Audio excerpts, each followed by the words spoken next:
राकेश वायदे असेल तर एकीकडे दीपेश गिरणेकर, नागेश माळी, तर तिकडे आतिश कमाने, गौरव कमाने, प्रशांत कमाने असा खेळाडूंचा भरणा असलेला संघ नक्कीच हा देखील. परंतु नागेश माळी आपण काय काळजी करू नका, त्या व्हिडिओ ज्यामध्ये आपण बनवताय तसं काय आपण जे रिअल आयुष्य जगतोय त्याच्यामध्ये तशा काही गोष्टी घडणार नाही.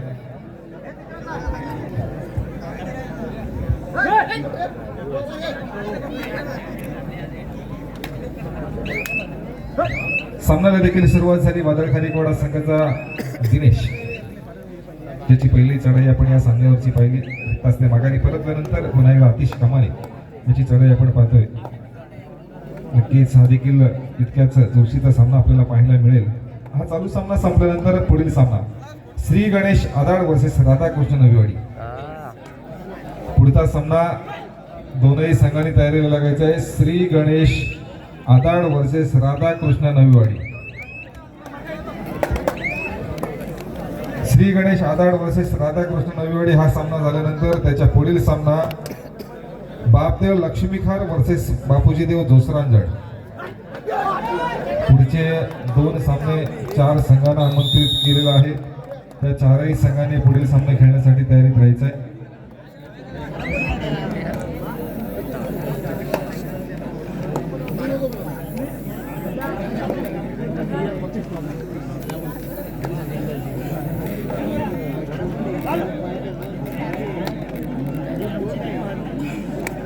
स्वेटर आहे तरी थंडी लागते. स्वेटर टोपी तरी पण थंडी लागते. काल पण लय थंडी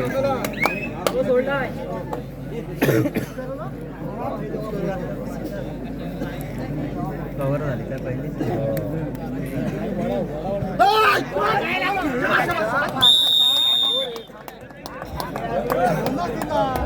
आपल्याला पाहायला मिळते खूप चांगल्या प्रक्रिया या मैदानावरती या सामन्यामध्ये आपल्याला पाहायला मिळाल्या. भोंगा झालाय, बजर झालाय थर्नेटचा प्रशांत साठी चढीवर गेलेला प्रशांत, ज्याच्यामुळे समोर आपण पाहिलं तर 2-1-2 असं क्षेत्ररक्षण आपल्याला पाहायला मिळतं. आणि इथे दीपेश गिरणेकर याच्याबद्दल काय सांगायचं की उत्कृष्ट कोपरारक्षक या संपूर्ण मुरुड तालुक्यामध्ये, आणि त्याची ती पकड आपण पाहिली. त्याच्यामध्ये प्रशांत बाद झाला, परंतु सामना मात्र चुरशीचा नक्कीच होईल, कारण दोन्ही संघांकडे आपण जर पाहिलं तर चांगला खेळ आहे, अनेक वर्षाचा अनुभव देखील आहे. आणि दोन्ही संघ या मुरुड तालुक्यातील नावाजलेले संघ आहेत. विवेकची चढाई आपण पाहतोय. 3 नंबरची जर्सी परिधान केलेला विवेक रिक्तास ते माघारी परतोय. पुन्हा एकदा आतिश कमाने, जो गावदेवी खारंबोली संघाकडून वारंवार चढाया करतोय.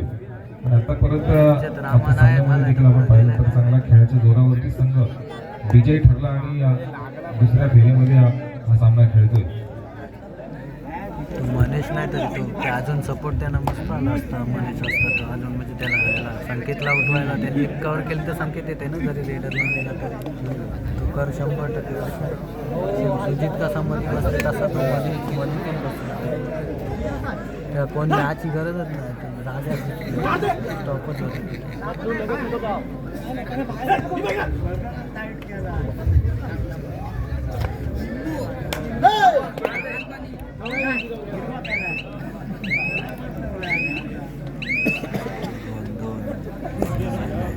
गौरव कमाने चढाई करतोय.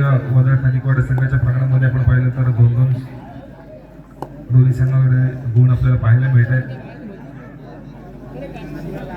आणि सामना आपण पाहिलं तर किती काळासाठी थांबवला जातोय. दोन्ही संघांमध्ये थोडासा गेम प्लॅन आखला जाईल, रणनीती आखली.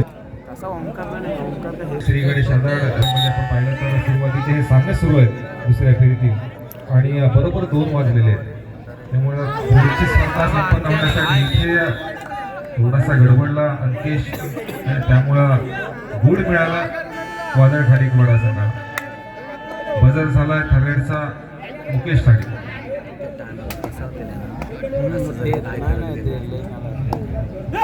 त्यांची कव्हर डाईट आहे. कव्हरला हलवू शकत नाही. 2 कॉर्नरच बस आहे आणि कॉर्नर पण आहे त्यांचा. कवर नाही लेडर हे थोडीच तेवढं आहेत ना, ह्यांच्यात जास्त टाकतील त्यांच्या पण समोर कवर नाही द्यायचं, कवर नाही शकत.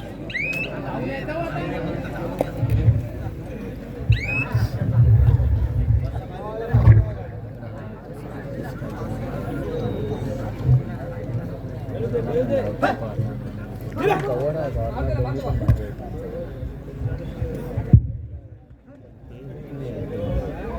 लागणार ग्रामस्थ मंडळ उंडरगाव व जय हनुमान क्रीडा मंडळ उंडरगाव आयोजित ही भव्य दिव्य कबड्डी स्पर्धा एक तालुकास्तरीय कबड्डी स्पर्धा.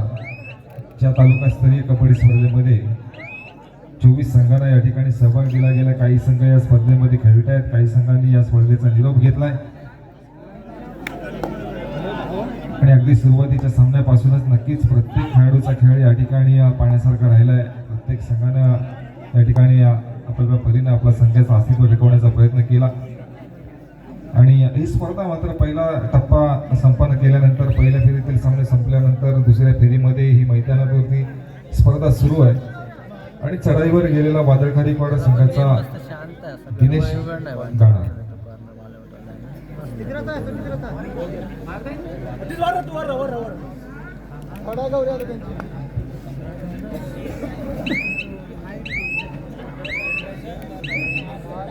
त्यांचे ठरेल नाव कोण मारलं असेल, कोणच्या तोच मारत होता तो हात चांगला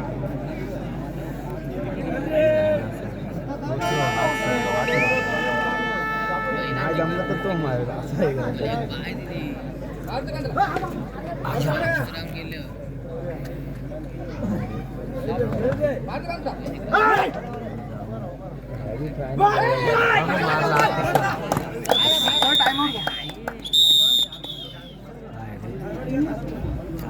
एक नंबर गेला त्याला उठवायलाच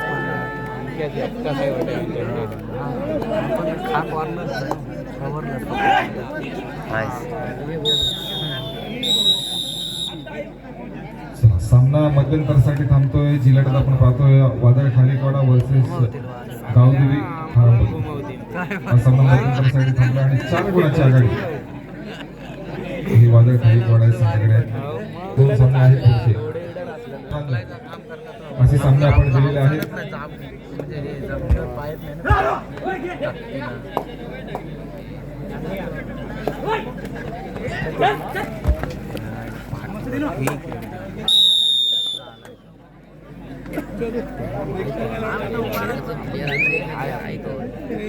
डायरेक्ट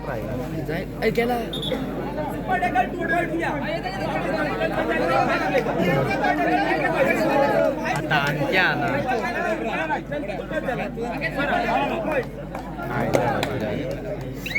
गलती किती मागात पडली काय पण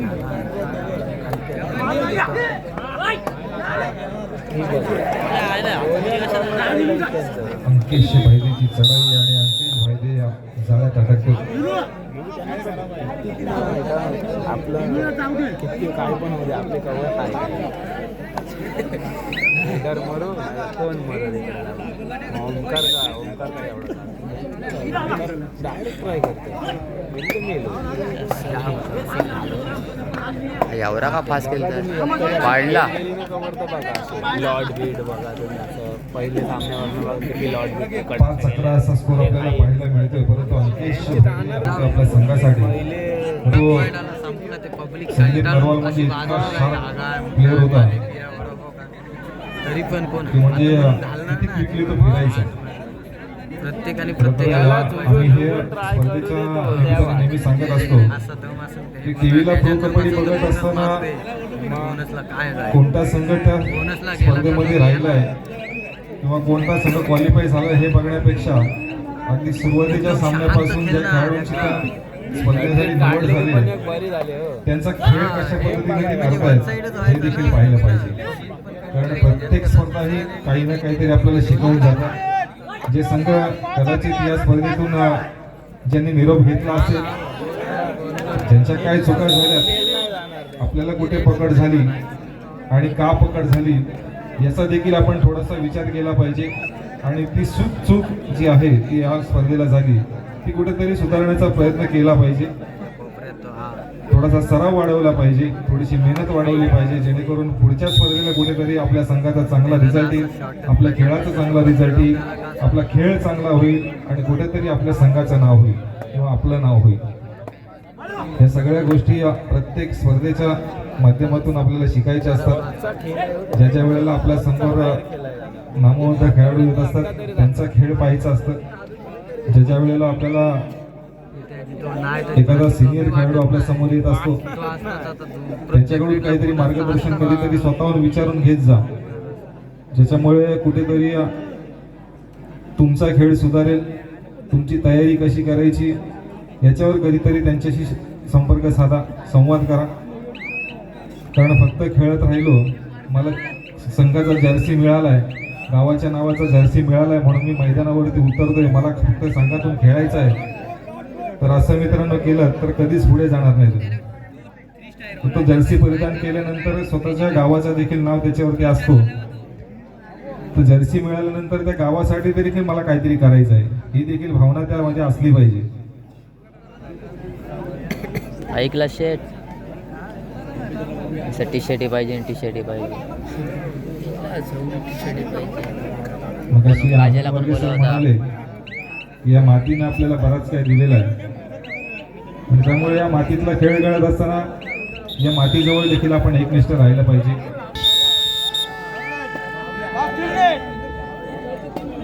चला पुढचा सामना खेळण्यासाठी श्री गणेश आदाड राधाकृष्ण नवीवाडी आपण दोनही संघांनी तयारीत राहायचं आहे.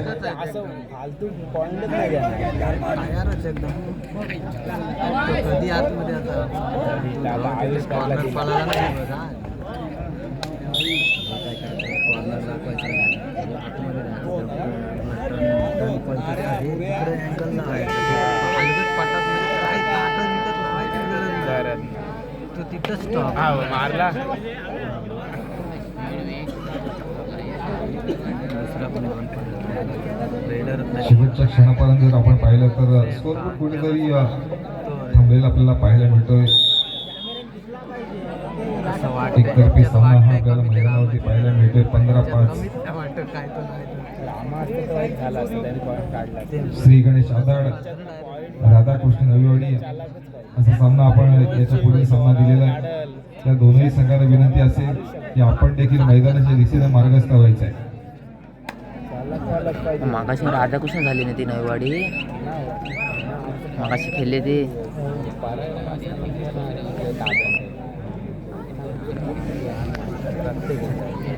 ते दोघं ह्यांच्या लेवलचं ते दोघं जण होतं ना. बरा जरी आऊट झाला तरी आजी तसं होतं.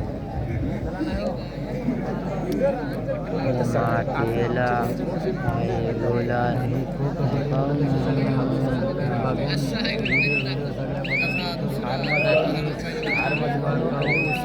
ह्या टॉप देताना आता उसरोल त्या टॉप देतो. होमकन असला तरी म्हणजे कवर आहे ते तंगड्यात पण चिपकत नाही. चला दोनही संघांना पुढील सामना खेळण्यासाठी विनंती असेल. आपल्याला लास्ट आणि फायनल कॉल आहे.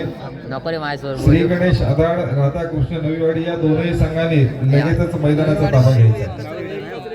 श्री गणेश आदाड राधाकृष्ण नवीवाडी या मैदानावरचा चालू सामना संपलेला आहे. दोनही संघांनी या मैदानाच्या दिशेने यायचं आहे. त्याचे कॉर्नर तर खेळायला तर पाहिजे, सेकंडला खेळायला पाहिजे. त्याला चान्सच नाही कारण कमर पकडायला आला तरी हात ठेवतोय त्याच्यावर, एकदा छातीवर त्याच्या जास्त चला सामना संपलेला आहे. मैदानावरचा श्री गणेश आदाड राधाकृष्ण त्याला हात नवीवाडी मिळवते थांब. दोनही संघांनी पाहायला लगेचच मुंग्या आल्या. मैदानाचा ताबा घ्यायचा आहे. नाही जास्त तयारी करते पुढचा टाकतो पडला का तो चान्सच नाही. ते कुठून पडतं हे कसं